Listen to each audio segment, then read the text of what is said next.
అందరికీ నమస్కారం. అందరు ఎలా ఉన్నారు? మేమైతే చాలా బాగున్నాము. ఈ రోజు మేము ఉలుమన సిటీకి వచ్చాము.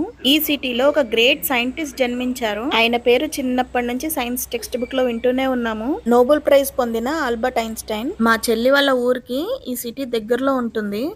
సో అందుకని ఈ సిటీని కూడా ఒకసారి చూసేద్దామని వచ్చాము. ఈ సిటీలో జూ పార్క్, ఇంకా వరల్డ్ లోనే అతి పెద్ద చర్చ్, ఆల్బర్ట్ ఐన్స్టైన్ కి గుర్తుగా ఒక ఫౌంటైన్, ఇది నాకు చాలా ఇంట్రెస్టింగ్ గా అనిపించింది.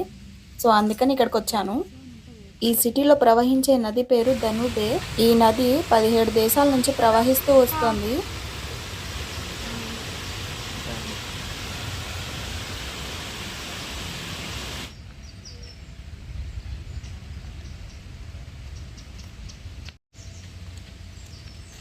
ఈ నది పక్కనే పెద్ద పార్క్ ఉంది. అక్కడ జైంట్ వీల్ కనిపిస్తుంది చూసారా, అక్కడికి ఎగ్జిబిషన్ నడుస్తుంది.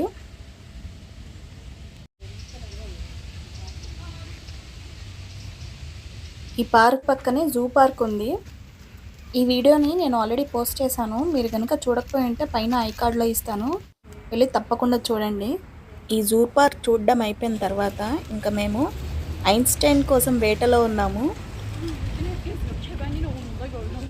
సడన్గా ఈ స్టాచ్యూని చూసి ఐన్స్టైన్ ఏమో అనుకున్నాను, కానీ కాదు. ఇక్కడే దగ్గరలో ఒక లీనింగ్ హౌస్ ఉందంట. లీనింగ్ టవర్ అయితే విన్నాము, ఇక్కడ లీనింగ్ హౌస్ ఉంది కానీ కనిపించట్లేదు మనకి. గూగుల్ మ్యాప్స్లో కూడా సరిగ్గా చూపించట్లేదు. ఆ లీనింగ్ హౌస్ని ఇప్పుడు హోటల్ కింద మార్చేశారు. ఈ సందులో ఉన్న ఇల్లులన్నీ పాతకాలం ట్రెడిషనల్ హౌసెస్లో ఉన్నాయి. ఈ ఇల్లు చూడండి, చాలా బాగుంది. ఇక్కడ ఎవరినైనా కనుక్కుందామన్నా కానీ ఒక్క మనిషి కనిపించట్లేదు. అసలు మేము కరెక్ట్ డైరెక్షన్లో వెళ్తున్నామో లేదో కూడా మాకు అర్థం కావట్లేదు. ప్రతి చోట గూగుల్ మ్యాప్ని నమ్ముకుంటే ఇంకా మన పని గోవిందానే. ఐన్స్టైన్ కనుక దొరకకపోతే నా పని అయిపోయినట్టే. నా భయం అంతా ఐన్స్టైన్ దొరుకుతాడా లేదా అని కాదు, నా భయం అంతా మా చెల్లి ఎక్కడ తిడుతుందా అని. నేను ఇలా పాపులారిటీ లేని లొకేషన్స్కి తీసుకొస్తూ ఉంటాను. అదొక పెద్ద సాహసంలా అవుతుంది మాకు. కనీసం లోకల్స్ని అడుగుదాము అంటే మేము మాట్లాడేది వాళ్ళకి అర్థం కాదు, వాళ్ళు చెప్పేది మాకు అర్థం కాదు. ఫైనల్ గా మేము చూడాల్సిన చోటుకైతే వచ్చాము. ఇక్కడ ఐన్స్టైన్ కి మెమోరియల్ గా ఐన్స్టైన్ ఫౌంటైన్ కట్టారు. మన సొంతింట్లో మనకు విలువ ఉండదు అంటారు కదా, ఇక్కడ గవర్నమెంట్ ని ఆయన క్వశ్చన్ చేయడం వల్ల ఈయనను కూడా వెలివేశారు. సో ఐన్స్టైన్ అలా యుఎస్ఏకి వెళ్ళిపోయారు. ఆయన గుర్తుగా ఉన్నది ఇదొక్కటే. ఆయన ఇల్లు కూడా World War II నాశనం అయిపోయింది. ఈ ఫౌంటైన్ కూడా చాలా ఫన్నీగా కట్టారు. ఈయన యూనివర్స్ పైన రీసెర్చ్ చేసేవారు కాబట్టి ఆయన బుర్ర కూడా ఒక యూనివర్స్ లాగా చేసి ఆయన థాట్స్ ని అలా ఫౌంటైన్ రూపంలో పెట్టారు. ఫౌంటైన్ నుంచి వాటర్ కూడా వస్తే ఇంకా లుక్ బాగుండేది. సో ఫైనల్లీ మన మిషన్ అయితే సక్సెస్ఫుల్. ఇక్కడ ఇల్లులు కూడా చాలా డిఫరెంట్ గా ఉన్నాయి. ఇంకా ఐన్స్టైన్ తాతగారిని చూసాం కాబట్టి ఇంక ఇక్కడ నుంచి మనం డైరెక్ట్ వరల్డ్ లోనే అతి పెద్దదైన చర్చ్ దగ్గరికి వెళ్దాము. చూడ్డానికి ఇక్కడే ఉన్నట్టుగా అనిపించింది, కానీ చాలా దూరం నడుచుకుంటూ వెళ్ళాము.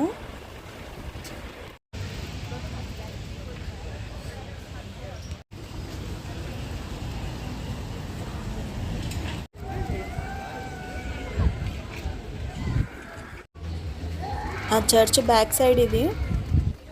ఇక్కడంతా మార్కెట్ ఏరియా, ఇంకా కెఫెటేరియాస్ ఉన్నాయి. అందరు జనాలు రిలాక్స్ అయ్యి హ్యాపీగా ఎంజాయ్ చేస్తున్నారు. మనం ఇంకా నడుచుకుంటూ చర్చ్ దగ్గరికి వెళ్దాము.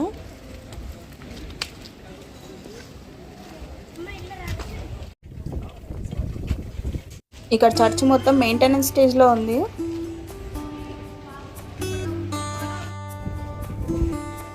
ఈ చర్చ్ 530 అడుగుల ఎత్తులో ఉంది.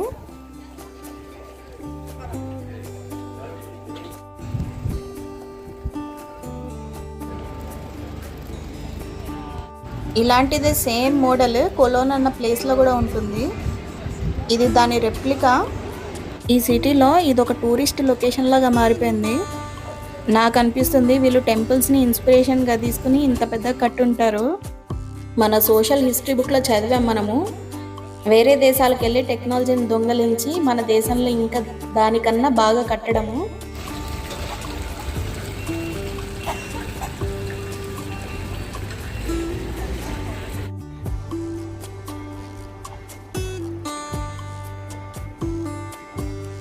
ఇంకా ఆలస్యం చేయకుండా ఈ చర్చ్ లోపలికి వెళ్ళిపోయి చూసేద్దాం రండి.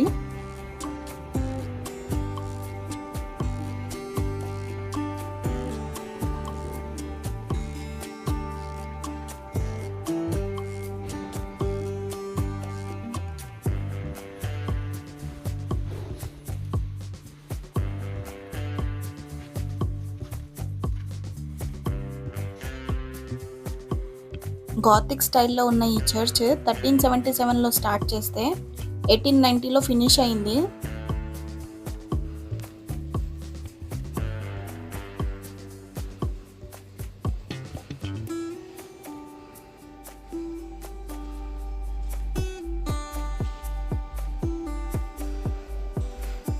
ఇక్కడ డిఫరెంట్ స్టైల్లో గ్లాస్ పెయింటింగ్స్ ఉన్నాయి. సో ఇది ఫేమస్ ఇక్కడ.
ఇది ప్రేయర్ హాల్ అనుకుంటా.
ఇక్కడ ఉన్న ఈ రాక్స్ అన్ని చర్చ్ని కట్టేటప్పుడు యూజ్ చేసిన రాక్స్ అంట.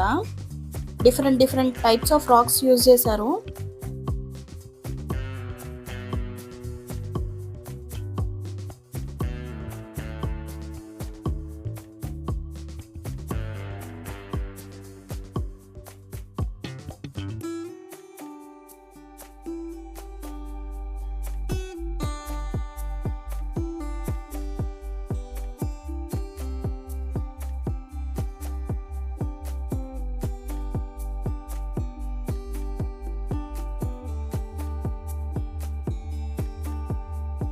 హోప్ మీ అందరికీ నా వ్లాగ్ నచ్చిందని ఆశిస్తున్నాను.